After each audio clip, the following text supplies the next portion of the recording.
Bang! Neeves knives. I'm Jared. My lovely wife Kara is at work, and today we are checking out the Hinderer Xm18 with the tri-way pivot Wharncliffe in M390 titanium and micarta. Let's get into it. So this knife was sent to me by Mr. Amazing, who's called Mr. Amazing because he's given us so many amazing gifts and has just been so amazing to our channel, and we cannot thank him enough. Yeah, it's incredible, the generosity of this man, and thank you very much, bud. We thank you so much.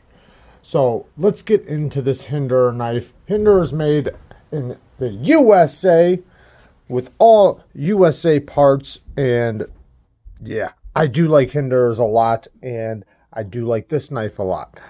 Let's quickly get into some specs. Overall length is 8 inches with a 3.5 inch blade. Basically my favorite EDC size. Some would call it a large knife, and yeah, I guess it would be a large knife. Let's do some quick size comparisons. Here it is against the Hinderer Xm18, which was a gift by Mr. Amazing.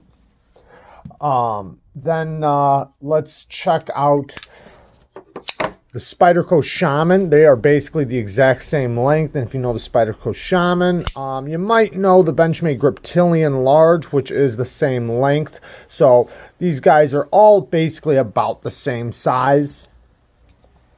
Like I said, great size for EDC.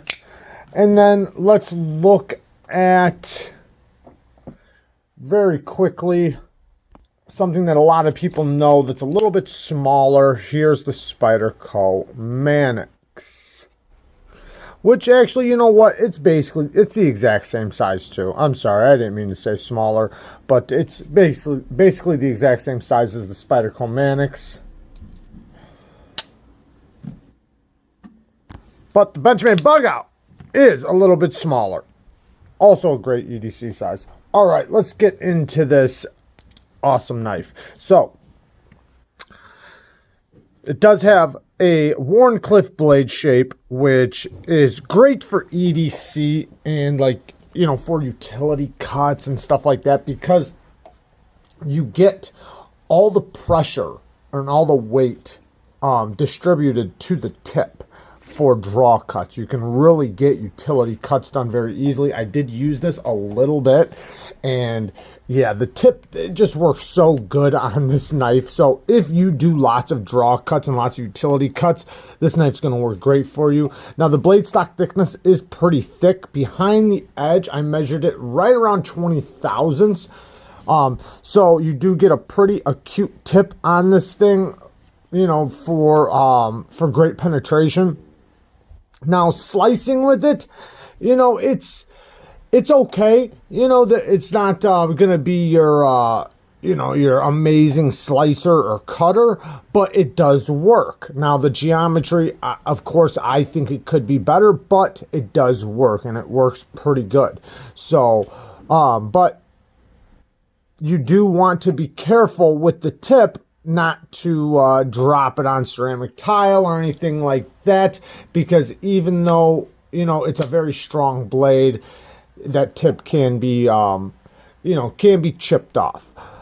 Anyways, let's get into the handle now. So the ergos, amazing. Great ergos. I feel the clip a tiny bit, not really that much, just basically right there. But really, you don't really feel the tip. You're locked in. You're locked in behind the finger choil, or the flipper tab, you know, which really does lock you in. It does have jimping back here. And then this one doesn't have the finger choil, but it does have the sharpening choil. It has a great neutral grip where, you know, it kind of tells you where you could put your fingers, but it really doesn't force you, you know, like, but it does have positioning for your fingers, which winds up working out great for my hand. Nice big hardware. I like the hardware. to an extent. There's lots of it, which I do like, especially for a build like this. There's a point of which there's knives that have too much hardware because they're little tiny knives, or they're not a hard built knife. But when it comes to a knife that's supposed to be for hard use, or supposed to be a little bit tougher build, you do want to see nice, big, thick hardware. Now the micarta on this is really nice. I forget the name of the micarta. It's kind of like it's not really, I mean, it might be a snakeskin, but it's kind of like a snakeskin micarta. Looks really good though, gorgeous. Almost looks like rattlesnake skin. Now this hole right here, that is for a bow drill to start a fire. So if you are out in the field and you do want to start a fire, you can put the stick right there and hold it, and then, you know, get your bow, which has the string on it, and it spins the stick, and then the stick has a place to spin in so that it doesn't fly out, or so it doesn't fall over. Now, the jimping, you do have jimping down here and right here. You have quite a bit of jimping, which works great on this because it's micarta. So the chamfer right here makes it to where it's very comfortable in the hand. Some of the G10 models are pretty sharp right there. This one is very, very comfortable. The action on this thing, so the detent is very nice on this one. Perfect. Absolutely perfect. And I do want to say that the other XM24 that I did have that had that very strong detent, I did just recently send it back, but by the time I sent it back, it was breaking in very nice. I could get thumb flicks on it. I wasn't quite to reverse flicks, but I could absolutely do repeated thumb flicks on it, so it was breaking in nicely. This one is very fine-tuned. Even the flipper tab doesn't really bother me because it's so tuned. You know, it's when you have a crazy strong detent and you're trying to push it and then it leaves a big mark on your finger. This one I can do repeatedly over and over. No, I wouldn't fidget with it all day, but it doesn't bother me, you know, just sitting here fidgeting with it like that. Not a problem at all. Love the titanium stone washed. I forgot to mention. So the lock bar is very easy to get to. Lock bar is very easy to get to. You can easily get to it, and it does have a nice chamfer with the jimping right there. Drops right to your finger, and you do have the flipper tab that does hit your finger. Very smooth drop. Now the detent ball is right there. So it's basically in a great spot. You don't want to hold up too high because you will land on it, but you know, it's pretty easy to get past it.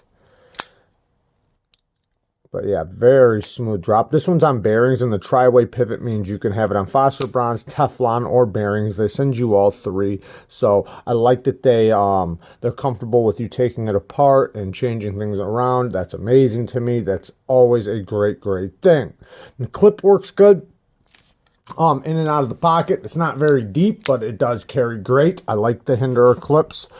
Yeah, they look good too. I think most people know what a Hinderer clip looks like, at least if you know knives pretty good. I don't mind the Hinderer stamping right there. I usually don't like a lot of billboarding, but this isn't that bad. You got the horse with the Hinderer knives around it, and then you have the USA M390 and Hinderer. I kind of like it on a knife like this. It's just making a statement. You know, I'm a Hinderer, I'm USA made, and I like that. So what are some bad things? So I just have a couple. One is, the geometry. I wish it was a little bit better. I don't really mind it too much on this being the Wharncliffe that it is, because it's mostly going to be used for tip. But since you are going to be slicing a little bit, it would be nice to see a little bit better geometry. But it's really not that big of a deal, and they do work very well. But this is the part that I think would have improved it a little bit more. So you see the sharpening choil, right? Now you don't have a lot of meat to start sharpening. Also, I did not sharpen this. This is the factory edge. I didn't find no reason to sharpen it. It's still beautiful factory edge, and it's nice and even. But if you wanted me to sharpen it, I would have no problem sharpening it, but there was no real reason to, at least as of now. So when you look at the choil, you see how much room or how many sharpenings you have until you hit the choil. Let me grab a knife to really point it out. Sorry about my fingers. I was just sharpening.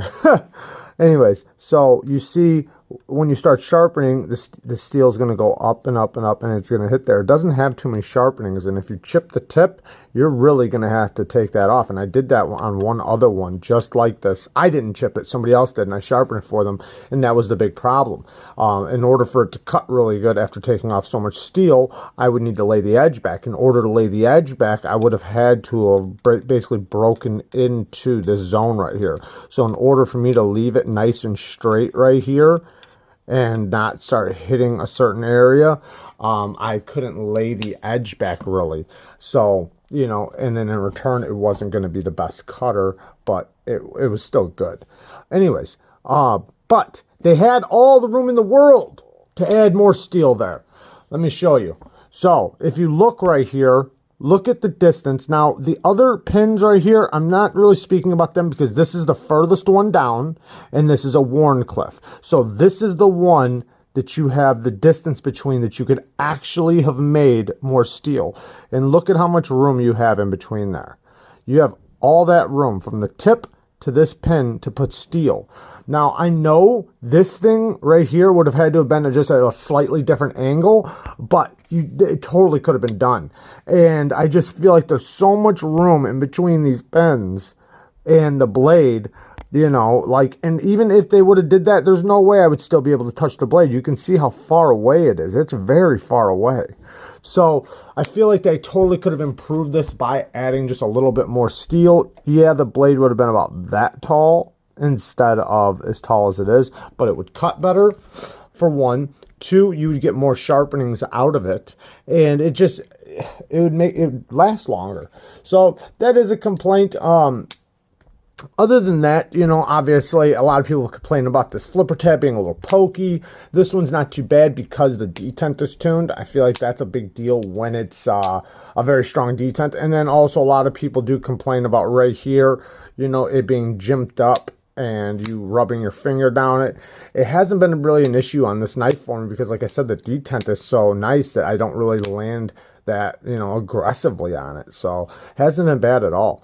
The sharpening choil, you know, if they could have made it just a little, I mean, it works, so I'm not going to really complain about that too much. But yeah, I mean, it's past the plunge grind. It works fantastic.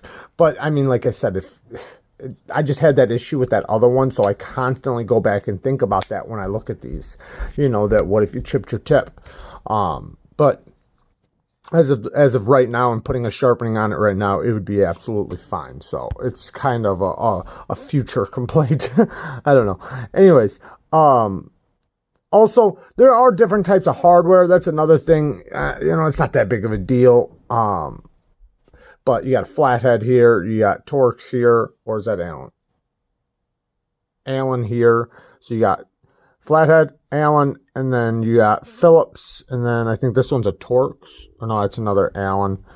So, I mean, just, you got 3 different kinds of hardware. Oh, yeah, 4, because you got the spanner bit, too. So, you have 4 different kinds of hardware. You know, whatever. Not that big of a deal. All in all, love the knife. Awesome knife. Fantastic knife. Great ergos. You really get locked in. You feel like this is a tough knife when holding it, and I like that. I like that a lot. Yeah, there you guys go. I love you guys. Peace.